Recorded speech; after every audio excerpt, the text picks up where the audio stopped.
Hello, it's Dr. Abby on Tell Me the Stories of Jesus, and it's a good Sunday. I hope you've been to church and back. Yeah, good to see you again. And we are starting a new series. Today we'll be talking about Samuel. We'll be focusing on children like you and I and what they did for God, most especially with their parents not being around. Because you know, this Christian walk is about your walk with God. It's your personal walk with God. It's nothing to do with what mommy tells you to do or what daddy tells you to do. It's all part of it, but we want to develop you. You know, that personal time for you to know God and know God for yourself. Because when trials come, it is that knowledge of God that you know for yourself that will take you far. So today we're talking about the boy Samuel. Samuel is a very special boy. Samuel's mother's name is Hannah and the father's name is Elkanah. And for a long time, Hannah didn't have any child. And she would pray and pray.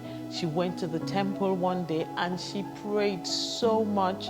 She caught the attention of the priest, the pastor, the man of God in the temple, and he prayed for her and said, this time next year, you'll come with your child.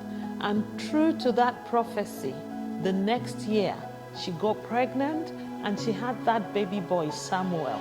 She named him Samuel, and she had told God that if she should have a child, she's bringing that child back into the house of God, the temple, to serve God for the rest of his life. And Hannah was true to her promise to God.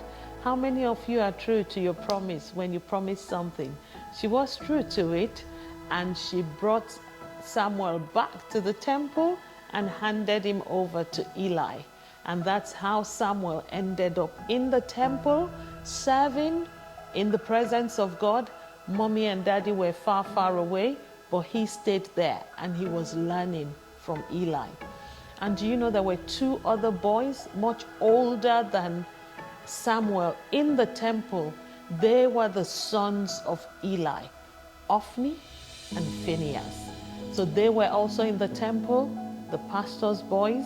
And I'm sure there were people that Samuel saw from time to time. And the Bible makes us to know. So this story of Samuel starts from the book of 1 Samuel, chapter 1. Chapter 1 is the story about how Samuel was born. And then we move to chapter 2, where he was brought to the temple. But in chapter 2 also, we came across Ophni and Phinehas, Eli's sons. They were naughty. The Bible had to say in 1 Samuel chapter 2, verse 12, that they did not know God. And that takes me to where we started this series from. It is you knowing God. That your parents are Christians, they're pastors, they're ministers. It doesn't guarantee that you know God. So you yourself, you need to know God. You need to come to that stage where you're like, you know, we've done series where we say you invite Jesus to come into your heart. Yes, that's the first step. You become a child of God. But then you need to then develop your relationship and know God for yourself. And that's part of why we do stories of Jesus, so that you hear about different stories in the Bible. It makes you know of God more. You know the things that God has done. But for you to now know God personally by yourself, it's a personal decision. You speak to him by praying. You read more by reading the Bible.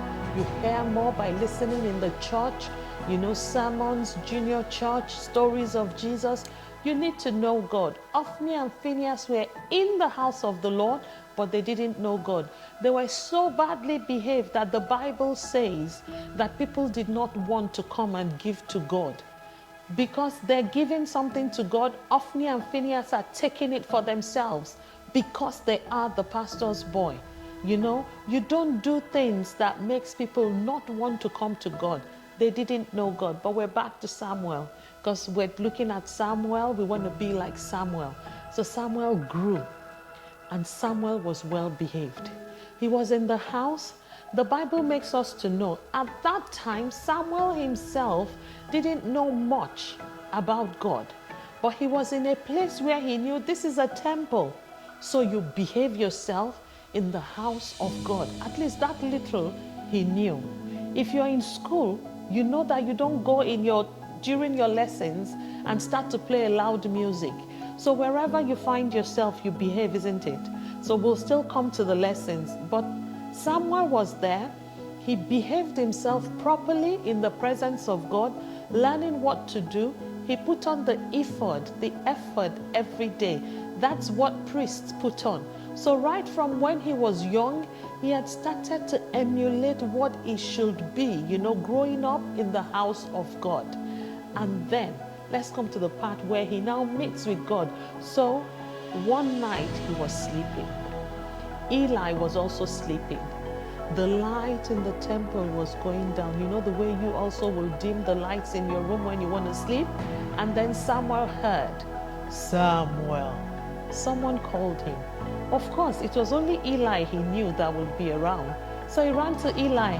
You called me, sir. And Eli said, no, I didn't call you. Go back to sleep. And he went back to sleep. And he heard again, Samuel. Whoa, that must be Eli. That means he's an obedient boy. He hears his name and he goes to Eli. You called me. Eli said, no, I didn't call you. Go back to sleep. He went back to sleep and he heard Samuel. He ran to Eli. You called me. I heard my name, And by that time, Eli went, whoa, it must be God calling this boy. And so he told him, if you hear that voice call you again, just say, speak, Lord. Your servant is listening.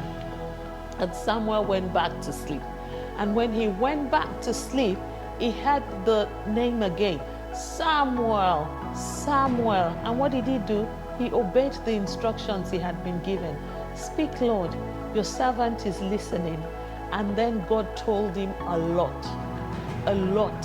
And most of what God told him was how he was not happy with Eli, and how he wasn't happy with Ophni and Phinehas, and how he was going to punish them. And God told him all those things, and Samuel slept back after that. And in the morning, he was just quiet because the things were so grave, he didn't even know how to tell Eli. But Eli knew that God spoke to him the night before, so Eli called him and said, you must tell me what God told you. And then he told Eli everything. And that was the beginning of how Samuel started to hear God more, know of God himself. He grew, he became a priest, and that's how he became the priest of Israel. He became the prophet. He became the person who the people go to. He became the channel where God spoke to his people. So I'll stop that story there, yeah? And then as we do in the stories of Jesus, we go back and we learn, right? So Samuel was a promised child and he was taken into the house of God. I believe Samuel understood his purpose. He knew why he was there, and that was why the Bible said he was serving God in the temple. Also, Samuel realized where he was, that it was the house of God. You're in the house of God, you behave properly. Do you know who you are? Do you know where you are? Now the presence of God does not have to be the temple only. Everywhere you go to, you carry the presence of God with you. So it means everywhere that you are, because God is with you all times, you need to behave yourself.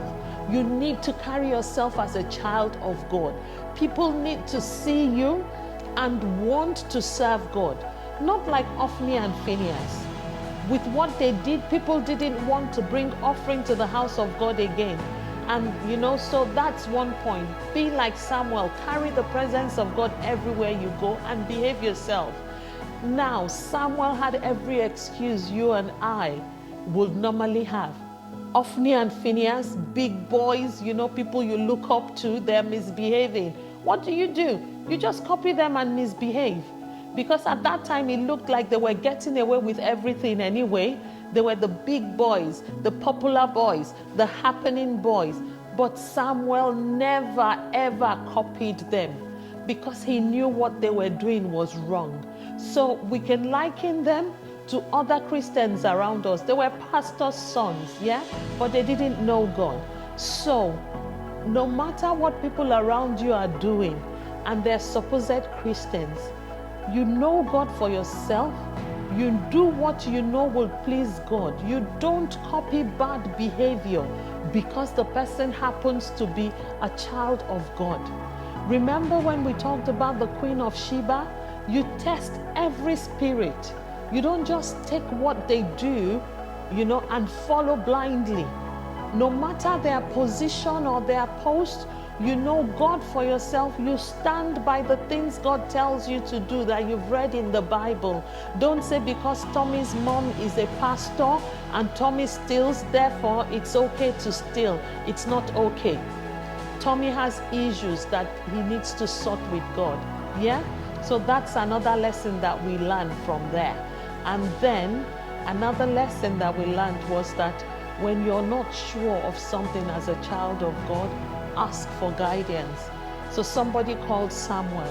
Number one, he was a good, well-brought-up boy. He didn't say, oh, I'm tired, I'm sleeping. That cannot be me. They're calling. After I've gone to bed, I'm not getting up. He went up to Eli and said, you called me. He wasn't. And when Eli said, no, go back to bed, not me.